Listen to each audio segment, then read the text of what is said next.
एक अरब देश जिसकी आबादी सिर्फ 50 लाख है, यानी भारत के किसी एक बड़े शहर से भी कम लोग वहाँ रहते हैं।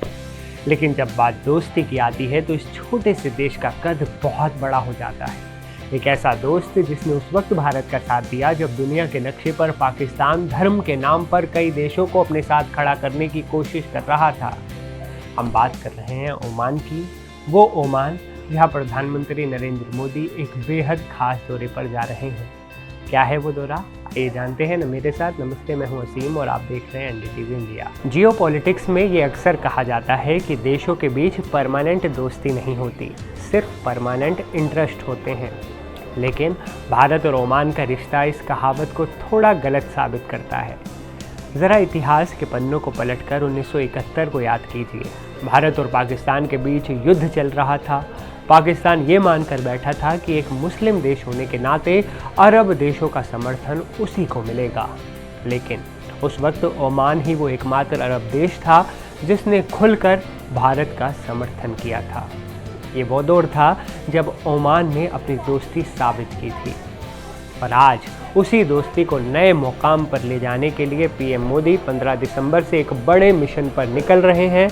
वो जॉर्डन और इथियोपिया तो जाएंगे ही, लेकिन इस यात्रा का सबसे अहम पड़ाव है ओमान, जो उनकी यात्रा के आखिरी चरण में 17 से 18 दिसंबर तक होगा।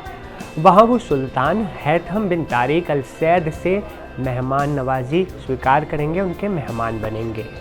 अब सवाल ये है कि आखिर ओमान इतना खास क्यों है? क्यों भारत के लिए ओमान किसी भी और खाड़ी देश से ज़्यादा अहमियत रखता है? इसे समझने के लिए आपको ओमान की लोकेशन देखनी होगी। बता दें कि ओमान अरब देशों का सबसे पुराना स्वतंत्र देश है। यह अरब प्रायद्वीप के उस कोने पर बैठा है जो सीधे होर्मुज़ जलडमरू मध्य यानी स्ट्रेट ऑफ होर्मुज़ को कंट्रोल करता है। ये वो रास्ता है जहां से दुनिया का एक बड़ा हिस्सा तेल का व्यापार करता है। पुराने ज़माने में ओमानी सल्तनत कोई छोटा मोटा राज्य नहीं था, बल्कि एक बड़ा एम्पायर था। 19वीं सदी में तो इनका राज पाकिस्तान के तटों से लेकर पूर्वी अफ्रीका के जांजिबार तक फैला हुआ था, यानी हिंद महासागर में उनका सिक्का चलता था। लेकिन 1970 के बाद कहानी बदली। सुल्तान कबूस ने सत्ता संभाली और देश के दरवाजे दुनिया के लिए खोल दिए। उन्होंने ओमान का आधुनिकीकरण करा, गुलामी जैसी प्रथाओं को ख़त्म किया और देश को एक मॉडर्न स्टेट बनाया। 2020 में उनके निधन के बाद अब उनके चचेरे भाई सुल्तान हैथम गद्दी पर हैं और पीएम मोदी उन्हीं से मिलने मस्कट जा रहे हैं। भारत के लिए ओमान सिर्फ एक तेल बेचने वाला देश नहीं है। ओमान हमारी वेस्ट एशिया पॉलिसी का एक सबसे मजबूत पिलर भी है। आपको जानकर हैरानी होगी कि ओमान भारत का सबसे पुराना रीजनल स्ट्रेटेजिक पार्टनर है। ये साझेदारी आज की नहीं, सदियों पुरानी है, लेकिन 2008 में इसे आधिकारिक तौर पर स्ट्रेटेजिक पार्टनरशिप का नाम दिया गया। डिफेंस के मामले में तो ये रिश्ता और भी गहरा है। ओमान खाड़ी का पहला ऐसा देश था जिसने भारत की तीनों सेनाओं मसलन आर्मी, नेवी और एयरफोर्स के साथ जॉइंट एक्सरसाइज शुरू की थी।